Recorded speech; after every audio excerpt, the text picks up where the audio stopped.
I'm back and it's time for the race room. We have got so much coming up on today's show. We've got F1 fast facts. Moaning Martha returns talking injuries. Marc Marquez is still dominating MotoGP. And Coronel signing boobs in Tweets the Week. Let's get on with the show.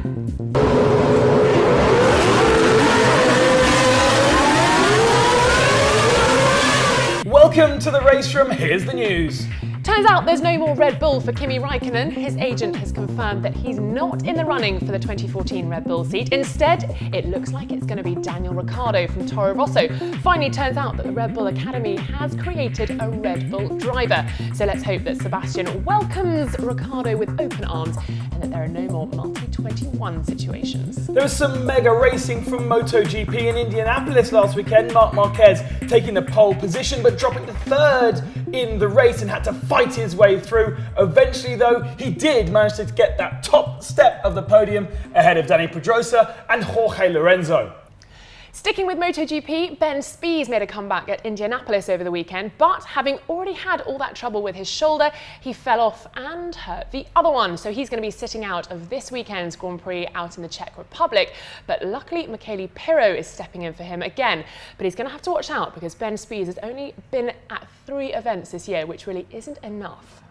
Back onto four wheels, and the DTM were at the Nürburgring. Augusto Farfus for BMW on pole position, but the rain came down and lots of people fell off at the first corner, including championship leader Mike Rockenfeller. However, a great strategy put Rockenfeller back at the front of the field. Eventually he dropped to 4th position, and Robert Wickens took his first victory in DTM. Remember, he did place the top finisher at the Norris Ring, but there wasn't a winner there. So this is his first win. Great stuff, Robert Wickens. And we're going stateside for NASCAR. Tony Stewart, unfortunately, won't be competing in the Sprint Cup Series anymore this year. He broke his leg back at the beginning of the month in the Southern Iowa Speedway, and it means he's now out for the rest of the year. And also in NASCAR, Juan Pablo Montoya looks like he's out of a drive for 2014. He's been let go by Ganassi, and he says he doesn't even know where he's going to end up next year, but he says it will all come down to whether he can be given a winning car. So, given his strength across all the disciplines, could that be in F1, in IndyCar, in sports cars? Who knows? Well, some sports car racing happened in Slovakia in this last weekend, and Sebastian Loeb took a victory, but the qualifying race, not the actual race, put him on pole position for the main race, and at the start of the race he got absolutely swamped by the field. There was contact between him and a Ferrari. He damaged the front end, the car caught alight, and he retired within 2 corners. So the excitement was all over. In the end, it was the Gravity Charouz Mercedes of Sergei Afanasiev, that's the Lukoil sponsorship, and Andreas Simonsen who took victory. And that is the news. So I've been off on my holidays, as have all the F1 teams. And while I've been away, I've been swatting up for a little half-time quiz. Ben, I've come up with 10 questions. Are you ready? Who is currently leading the F1 championship? Who left Marussia to work for Williams? Whose tyre was first to blow out at Silverstone? Who is already confirmed to leave F1 this year? How many laps have been competed this year? Which driver has had the most did not finish? How many continents has the F1 circus been to? Who's the least successful driver on the F1 grid? How many pit stops have Red Bull done this year? How many different winners have there been this year? Some clever filming there. If you know exactly what Ben was saying and know the correct answers to my questions, comment below and let us know. We'll send you a cap in the post. It is Tweets the Week and some fantastic stuff from around the world. Let's have a look at the first tweet. At Tom Coronel. Always nice to sign my 2 best friends, wink, wink, wink, wink. At City Racing NL, me left and Tim Coronel took the right one, wink, wink, wink. Ah, Rosanna, that's what you've been up to. Oh yes, no, that's not me. I know there is a strong resemblance, but no, tell me what's going on there, please. Tim Coronel signed the left one, and his identical twin, Tom, signed the left one. I can't get my left and my right round. I don't think you need to worry. Next tweet. At Johnny Herbert. Been pushed out. We've got Johnny Herbert here in the kitchen. Yeah, there was like a sequence of tweets that he was doing throughout the weekend. Obviously having a weekend off with the kids, and he's got about 3 or 4 daughters, and they eventually took over the kitchen from him. He looks like he's sort of interfering though. He's like going, what are you doing? No, I'd cook it like that. Being an annoying dad. Yeah, plenty of daughters to interfere with. Next tweet. At Emanuele Pirro. P20 in the Sirocco Cup quali. Have I forgotten how to drive? Bah.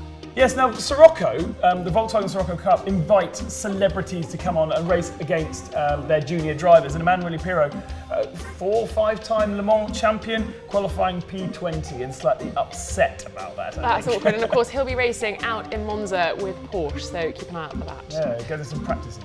Next tweet.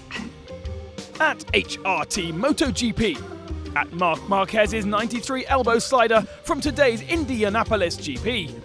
To be auctioned to Cycle World Stuff.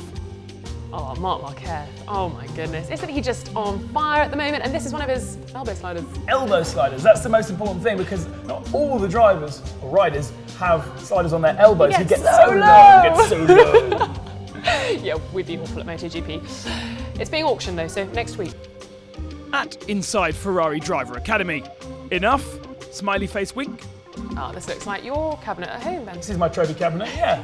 The Lawnmower Racing number 1, Lawnmower Racing number 2. This is the 3 trophies from the FIA F3 European Championship, and that's Raffaele Marcello at the back, and he won all 3 races out there, absolutely dominating the weekend, and wants to be the first Italian for a long time to be racing for Ferrari in Formula 1. I like the bottles of champagne at the bottom. They're not champagne. Oh, sorry. Henkendrucken, German. They still look good to me. Next tweet. At You're an F1 Fan If. You keep telling people how many days it is until Spa, but they think you mean you are going to a health resort. I'm guilty of this one. I misheard someone saying Spa the other day and thought they were going on a lovely weekend away. Yeah, to Spa, to the Belgium Grand Prix, Spa-Francorchamps. In fact, there must be hotels around that have spas in Spa. There will be, and no doubt you'll be staying in one. I will be there. Oh dear, that's the end of the tweets. As Dave Spanner promised last week, Moaning Martha is back, and she's got beef about injuries. Right, so I haven't been here for the last 2 weeks, but I'm going to stop you right there before you think I've been off due to illness or injury. I've been sunning myself on the Costa del Bravissimo. And while I was on my sun lounger, it got me thinking about all those nasty injuries the MotoGP boys have to put up with.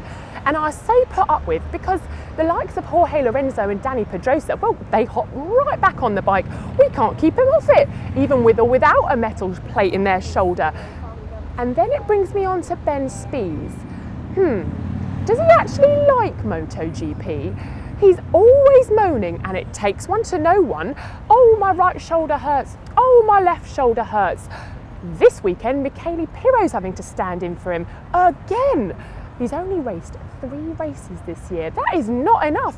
If he's not careful, he won't be asked back. Now, I've had both hips done and I'm fine, so I say pull it together, Ben Spies. If Moaning Martha can still get around, anyone can. We've had a couple of quiet weeks with the F1 break, but we are back in action now. You might have had some quiet weeks. I've been here on my own. Yes, well, a nice bumper weekend to come back to, Ben. Absolutely. We've got the Belgian Grand Prix. In Belgium. Very Formula good, 1. Full marks. And amazingly, just an hour away from the Belgian Grand Prix is the start of the WRC in Cologne in Germany. Yes. There we go. And Ogier can win the championship this weekend. Yes, he can. It's all along the lines of mathematics, but he can, yes. Mathematics. Czech Republic MotoGP, the second of 3 races on the bounce for them. Nice little European road trip we've got going on there. Absolutely. Very and then nice. we turn our attention to the big blue one over here. The Indy cars are in Sonoma, California. Yes, you were right first time. Oh, my American geography still escapes me. And there's also British touring cars in Knock Hill, and the V8s are back at Winton down here. I'd love to be there, you know, I really would. Would be nice, but we are in Spa. Pole position are at Spa, I'm at Spa. If you're going to Spa, you'll hear me, I'm sorry. And until then, we'll see you next time for the Race Room. Subscribe for free. It's free, it's free. It's the fastest production car in the world.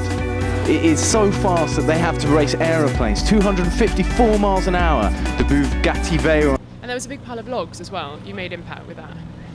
Yeah, we damaged the car, and the worst thing was with the